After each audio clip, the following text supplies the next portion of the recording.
Hi everyone, this is Phil Travis, and this week's presentation is on the beginning of World War II in Europe, particularly with the German invasion of Poland in 1939.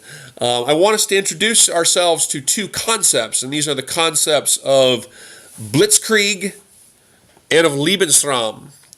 Blitzkrieg means lightning war. It is the technique used by the Germans to win stunning victories at the beginning of the war. We'll talk about that more on the next slide. Lebensraum refers to the German ideological racial perspective and goal, particularly in Eastern Europe, of creating so-called living space. So if you look into Eastern Europe and you see that light blue shaded area going into the Soviet Union, those are, of course, the operations after Operation Barbarossa begins in 1941. But the whole goal of Germany under Nazi leadership was to invade the East and to create living space for the German people. This was a racist ideology that centered on the idea that the German people were somehow superior to the peoples of Eastern Europe. These people were, that they viewed as the Untermensch, the so-called subhumans. They considered Jewish people subhuman, Polish people, Gypsies, Slavs, Russians. All of these people were considered by the Germans to be subhuman, inferior races. And their goal, as laid out by Hitler in Mein Kampf, was to invade Eastern Europe, to kill and enslave the populations of Eastern Europe, and use the depopulated countryside to effectively settle Germans, this believed higher race in the agricultural farmlands of Eastern Europe, to effectively create living space for the German people. It was a racist ideology that was really the backbone of the Nazi war aims in World War II, and came with massive, devastating consequences in the form of the loss of lives of millions and millions of people. So, Blitzkrieg refers to, what the word Blitzkrieg means is lightning warfare. Blitzkrieg was a tactical and a strategic revolution in war. To give you an idea what we mean by this, tactics refer to how the battle's fought on the ground. Strategy refers to your overall objectives. After World War I became embodied by stalemated enemy lines. Neither side was ever able to sort of gain the advantage to break out of the trench warfare and the stalemates of that conflict. And World War II, Blitzkrieg really is the thing that gives the Germans the ability to negate the stalemate of the First World War. During the First World War, let me just put this up here. During the First World War, attacks on enemy lines were linear. You had infantrymen that would get out of their lines and they would kind of run towards the machine guns in the trenches of the other side, and tanks would kind of be intermittently dispersed throughout the ranks of those infantrymen. Blitzkrieg changes all of that, because what Blitzkrieg does, Blitzkrieg takes armored tank divisions or panzer divisions, and it focuses them in autonomous divisions, all tank divisions, that then are the spearhead of the attack. And as you see on this depiction, the armored tank divisions will attack first at a very narrow point of the enemy's lines. The infantry are all behind. The infantry don't come in until after the panzer divisions have broken through. And so the panzer divisions will attack a very narrow point of the enemy lines, and the enemy will basically be able to, they won't be able to defend it because of the armor and heavy firepower and mobility of the panzer divisions, which then penetrate and encircle the enemy. This restored surprise and mobility to the battlefield, something that was not the case during World War I. And it involved combined arms operations, the usage of air power, of armor, and of motorized infantry units, all working together to gain mobility and surprise and quick, decisive victories. The objectives, as I'll stick these up here for you, the objectives for Blitzkrieg in a strategical sense is it gives you the ability to capture large areas of enemy territory very quickly. And so the promise of Blitzkrieg for the Germans was the idea that you could wage very short, high-intensity, low-cost wars. Poland was certainly a great example of that for the Germans, as was France. Two examples of the success of Blitzkrieg. Blitzkrieg allowed you to attack an enemy position and a country very quickly and hit them with extreme armored power, okay? Mobile units organized around the Panzer Division and the Air Force. And it allowed you to hit them very quickly and effectively capture whole swaths of enemy territory very quickly. It allowed them to believe that they could defeat Europe in about a year and a half. The Germans never really thought that they would have a long total war. When they got involved in World War II, Hitler didn't think they would be fighting for 6 years. Hitler thought Blitzkrieg would allow them to defeat Poland, to defeat France, and then to turn and defeat the Soviet Union in like a year and a half. And this encouraged them to never really totally mobilize their countryside. Germany never put women to work in factories. They wanted their countryside, their people to not feel the strain of war, and they believed that Blitzkrieg was the answer to this. Ultimately, of course, when the war becomes a total war, the Germans will use slaves as opposed to their citizens and like their women, like we do in the United States. But Blitzkrieg promises quick surprise victories that the victories that catch the enemy by surprise, that really allows you to achieve your objectives in short, high-intensity, low-cost wars that reduce the strain of your population and allow you theoretically to gain a victory over the enemy very quickly. The main components of Blitzkrieg are really with tactical air support and independent armored panzer divisions. Here you see the Ju-88 Stuka dive bombers. So as the panzer divisions, like the painting below depicts panzer divisions moving into Paris, France, during the attack, the Battle of France in May of 1940. As the panzer divisions are attacking, these independent armored divisions attack the enemy lines, the Air Force dive bombers like these Stuka Ju-88s will attack the enemy lines, and they introduce a sort of third dimension to the battlefield. They cause chaos in the enemy lines, which has a psychological effect on the enemy. They allow you to target aspects of the enemy's logistic lines much more accurately.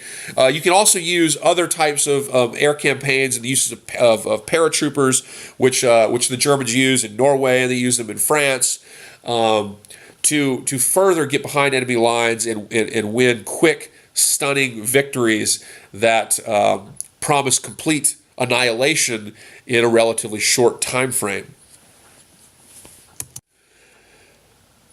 Poland was really, I'll go ahead and put these up here for you so you can see these. Poland was really the archetype of the first case of Blitzkrieg, and Poland as well as France really are identified as very stunning successes for the German method of lightning warfare.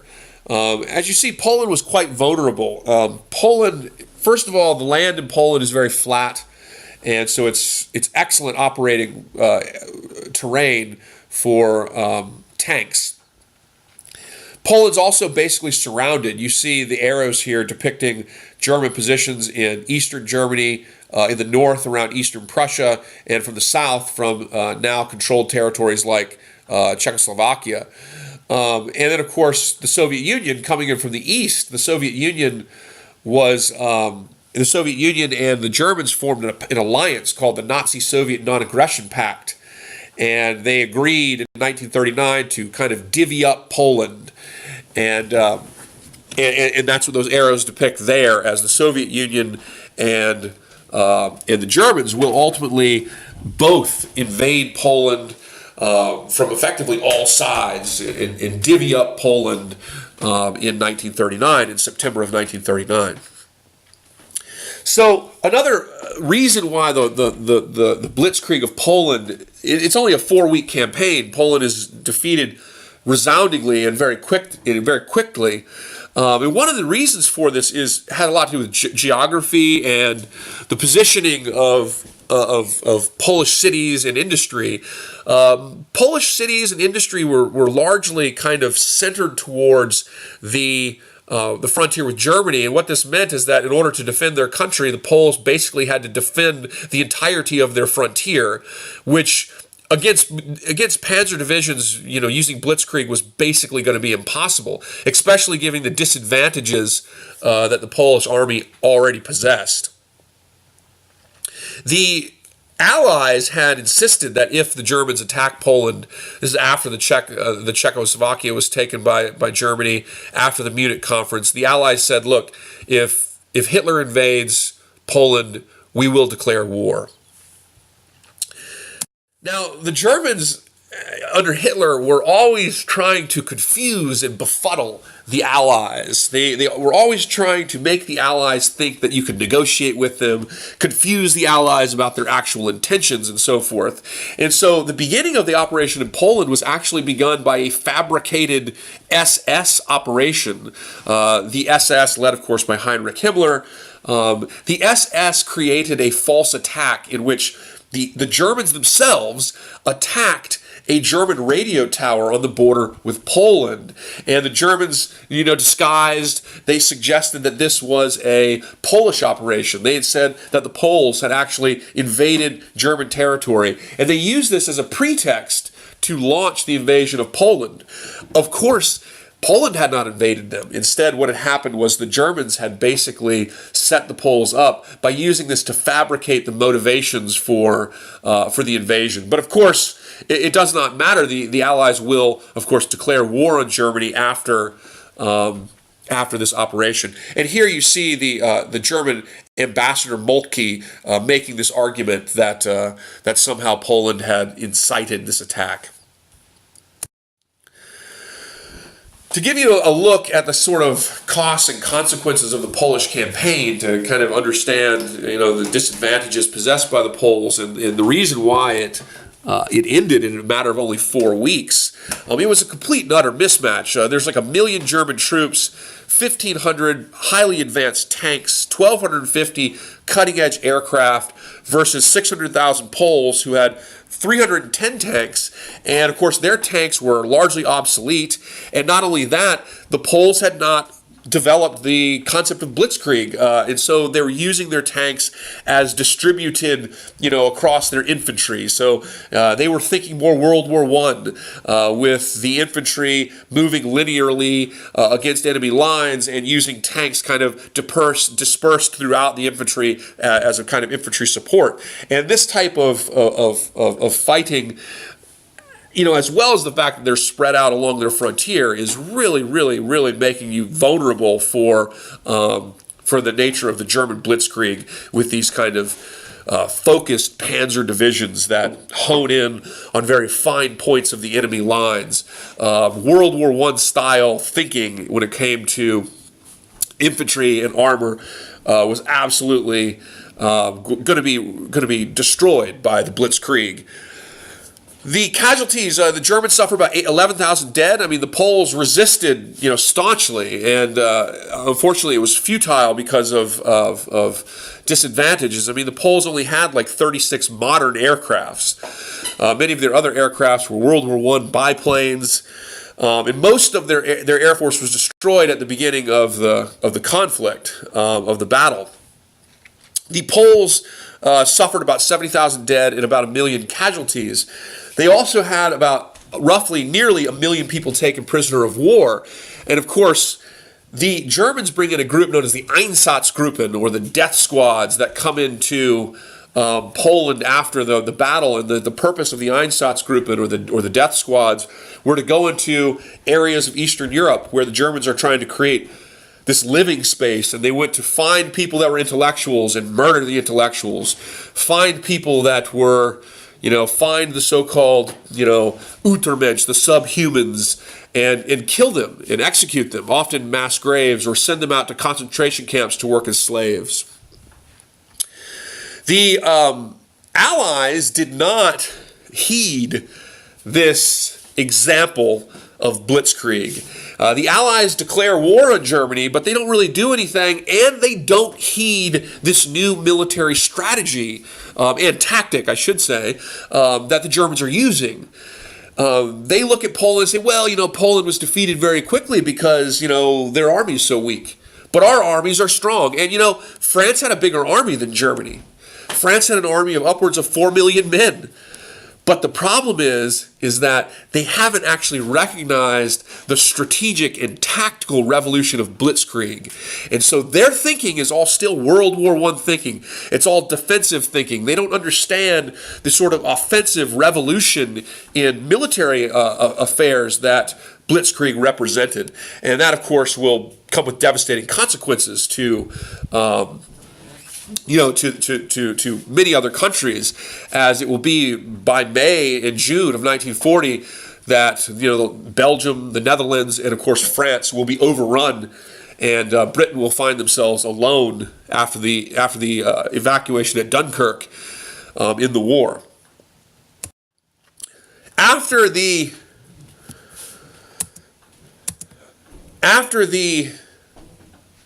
4-week successful operation of Poland, the Allies, the British and the French, declare war on Germany.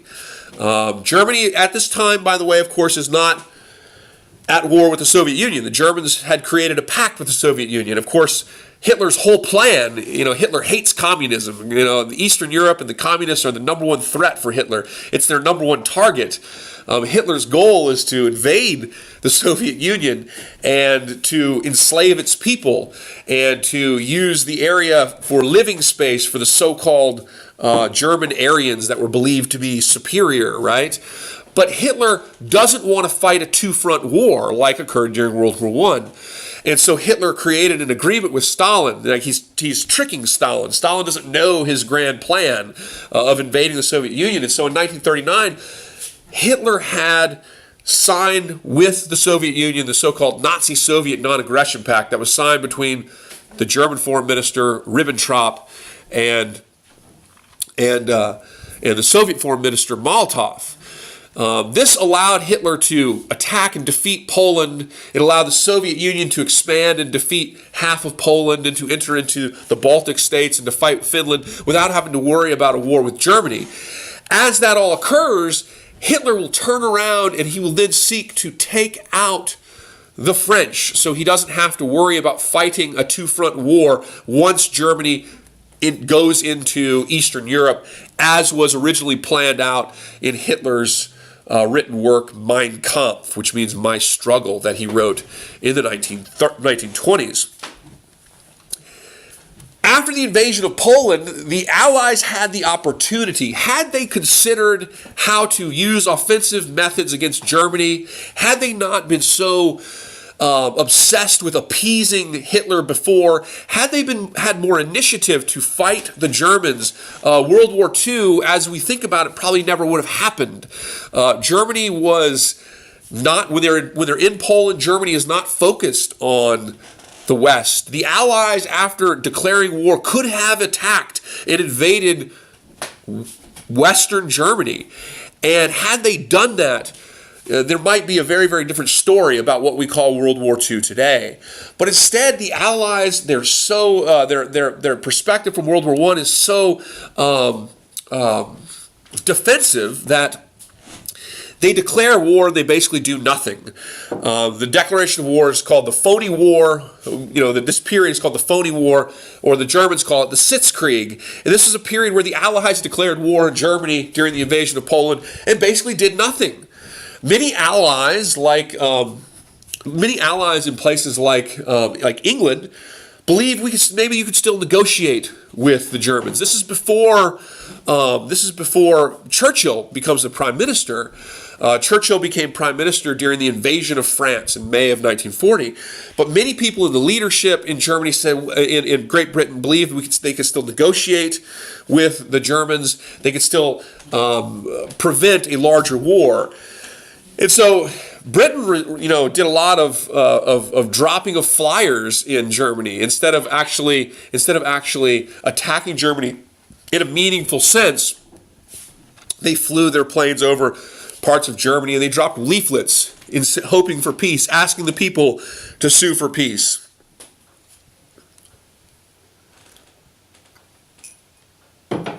Another reason for the so-called Bliztkrieg was because the German leadership, the German high command, had dissuaded Hitler from an immediate attack on France.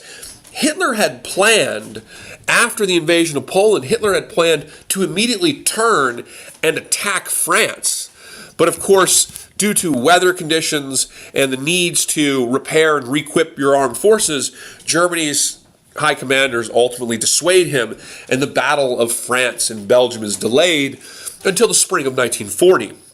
And so these are some of the reasons for the so-called Phony War, this period from October to May 1940, where there was very little meaningful fighting, though there is, of course, the winter operations of the Soviet Union in Finland, and of course there's also the operations that occur in Denmark and Norway, as the Nazis will seize those countries at the beginning in the winter of 1940.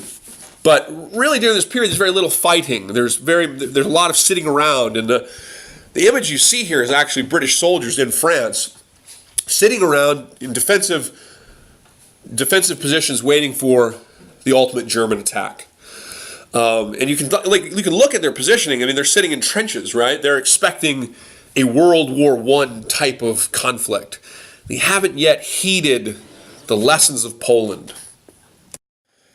So the Phony War period, however, is not simply only about what's happening on land. The period after the beginning of hostilities is also associated with the beginning of what is referred to by historians as the Battle of the Atlantic. And the Battle of the Atlantic refers to the naval war that's fought between the Germans and the Allies. And the primary purpose of this naval war by the Germans was to sink as much British ships and British shipping, merchant shipping as well as military ships, so as to blockade the British basically and prevent their ability to support their people or to support a war effort.